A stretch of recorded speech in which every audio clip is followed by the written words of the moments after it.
So naturally, not all microorganisms can be beneficial. We do have to talk about those that are harmful, which we classify as pathogens. So a microbe whose relationship with its host is parasitic and causes harm, and eventually results in an infection and ultimately disease is considered a pathogen. Most of what we tend to focus on in this course are pathogens, as this is a healthcare focused course, so obviously most of you are going to be in areas where you're going to be treating infectious diseases. So there are two different types of pathogens, true pathogens and opportunistic pathogens. True pathogens are able to cause disease in anyone and everyone, even those with perfectly healthy immune systems. So things like Ebola, influenza, COVID-19, all of those diseases are caused by true pathogens. So it doesn't matter if you're perfectly healthy and have a highly functioning immune system, those microorganisms are able to overcome your immune system and lead to signs and symptoms associated with the disease. It's different for opportunistic pathogens. Opportunistic pathogens are only able to make people sick that are immunocompromised. So typically, if someone healthy was exposed to an opportunistic pathogen, the immune system would clear the pathogen before it would be able to progress to an infection and a disease, and ultimately they wouldn't get sick. But someone that's immunocompromised due to cancer, diabetes, pregnancy, stress, another infectious disease like HIV, they are highly susceptible to opportunistic pathogens because they don't have the immune defenses to overcome the opportunistic pathogens. So true pathogens are able to make anyone sick regardless of how strong their immune system is, whereas opportunistic pathogens are only able to impact those individuals who have compromised immune systems. So virulence has to do with the severity of a disease. So if we say a disease or a microorganism is pathogenic, that tells us, yes, it can cause disease. Virulence has to do with how severe of a disease it actually causes. So for example, think about COVID-19 and then just the common everyday cold. Both viruses that cause COVID-19 and the common cold are pathogenic. They can both cause disease. But clearly the COVID-19 virus has higher virulence than the common cold virus. The COVID-19 virus is highly virulent, meaning that it has more severity associated with it than something just as a common kind of everyday cold. But both are considered pathogens. It's just one is more virulent or severe than the other. So what makes a microorganism highly virulent or more severe? It has to do with two things. One, its ability to establish itself in the host. So it has to get into the host, and then it has to be able to survive in the host even if the host immune system is trying to clear it from the body. And then also its ability to cause damage. So what does it do once it actually gets inside the host? Is it destroying cells, such as what viruses would do? Is it producing some type of enzymes or toxins that would affect the cell? Basically how it works is the more virulence factors a microorganism has, the more virulent or more dangerous it is. So for example, bacteria can have things like plasmids that give them advantageous genetic information like resistance to antibiotics.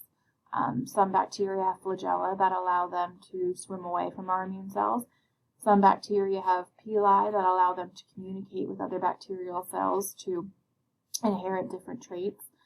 Some bacteria have fimbriae that allow them to attach to surfaces within our body so our body doesn't expel them as easy.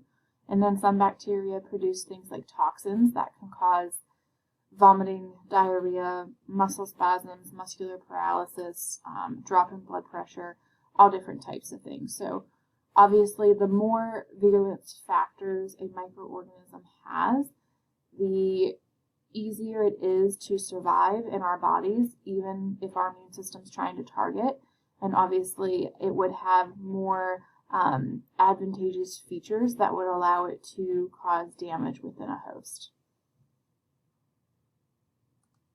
So we're going to walk through the progression of an infectious disease all the way from it entering the body to it exiting the body.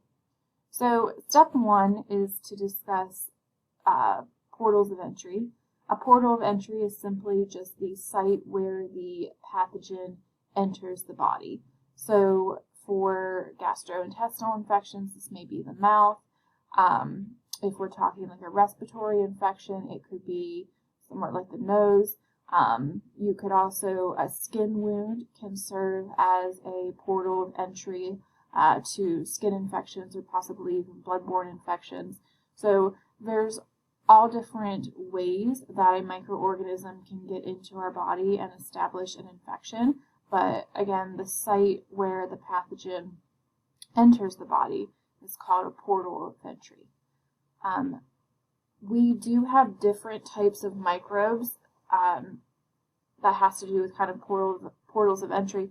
Most microorganisms are considered exogenous microbes, meaning that they are found commonly outside of the body, and they get into the body through some type of portal of entry. So, for example, the influenza virus is, it could be suspended within the air, possibly within a mucus droplet released by an infected individual, but it's outside of someone's body, and then someone would obviously inhale that into their body.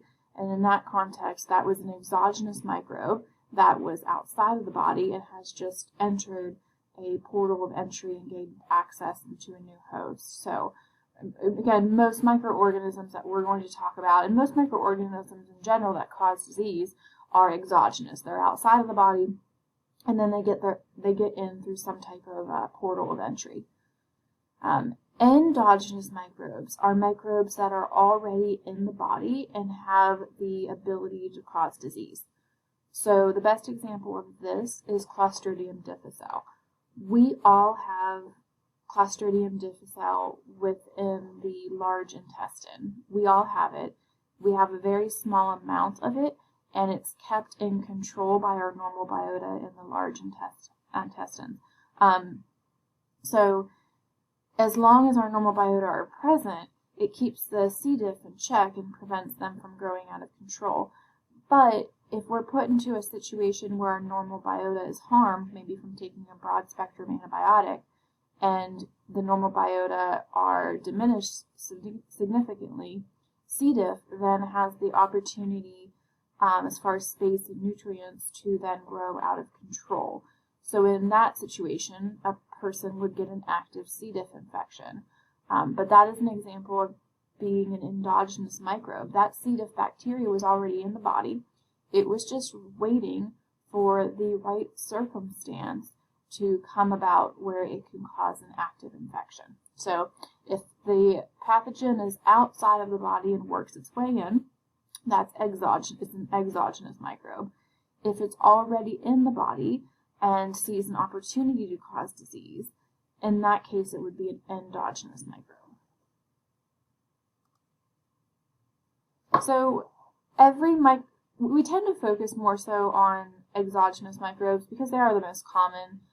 So they would enter through the environment into a portal of entry and cause disease. Every disease has what we call an infectious dose, which would be the number of microbes that would have to enter the portal of entry to establish an infection. Because typically more than one bacteria or more than one virus is able to, or is required to establish an infection, because you have to get enough that it kind of overwhelms the immune system, where the pathogen can get kind of be able to establish itself. So the minimum number that's required in order to establish an infection is called an infectious dose. And typically the smaller the infectious dose, the less you have to get in, to your body to establish an infection, the more virulent, the more dangerous the pathogen. These are not numbers that you have to memorize by any means, but this is just some examples. So for you to become infected with Mycobacterium tuberculosis, you would have to get about 10 cells into your body to establish an infection. So that's a very low infectious dose. That's a very virulent pathogen. For something like gonorrhea as a disease, you would have to get about 1,000 Neisseria gonorrhoeae cells into your body at the portal of entry for that to occur. Something like cholera, which is a GI infection, it's very dangerous. You get very bad vomiting and diarrhea that can lead to dangerous levels of dehydration. But you would have to get about 1 billion of those cells into a portal of entry, your gastrointestinal system in this case, for it to establish an infection. So the infectious dose can vary depending on what type of disease we're talking about, but in general, it is the minimum number of microbes necessary to establish an infection within a host. So to this point, the microorganism has entered through a portal of entry, and it's the appropriate infectious dose, so whatever number of cells was required, that's how many bacteria have entered. So if we're thinking like a pathogen, once they get into a portal of entry, their next step is they want to adhere to something. They want to bind to a cell or a tissue so that our body doesn't flush them out. Because naturally our body will try to flush them out, whether it's through coughing, sneezing, peristalsis to move things throughout the gastrointestinal system. If it's a wound, the blood will push microorganisms out. So naturally our body's trying to push things out. If we're thinking like the pathogen, it wants to go through an adhesion process to bind to cells and tissue so that it doesn't get kind of evicted from the host. So in the adhesion process, the microbes are just going to attach to host cells and tissues. This can look a variety of different ways depending on what microorganism we're talking about and then what specific appendage they may have. You just need to be responsible for the two most common. So with viruses, what they use to commonly attach to cells are spikes. So they would use the spikes on the surface of their envelope in order to attach to receptors on our host cells. A common appendage used among bacteria to attach to cells and tissues are the fimbriae. So they will use those short hair-like fibers to attach to surfaces in our body and allow them to adhere. So once they have adhered to a cell or tissue, so they're bound there, they're stuck there, their next goal is to colonize. So to colonize means that they would have to increase their numbers in order to cause disease, and they have to do this even though our immune system is going to be trying to clear them from the body. So oftentimes in order to get to the point where they can actively make us sick with signs and symptoms, again, they do have to kind of increase their numbers. So it does require colonization, it does require growth. But again, if we're thinking like a microorganism, they have to grow in an environment where everything is actively trying to destroy them. We have very strong immune defenses that we'll talk about in the next 2 lessons that are going to be trying to clear them. So they have to be able to continue to grow even while our immune defense is kind of mounting a response against them.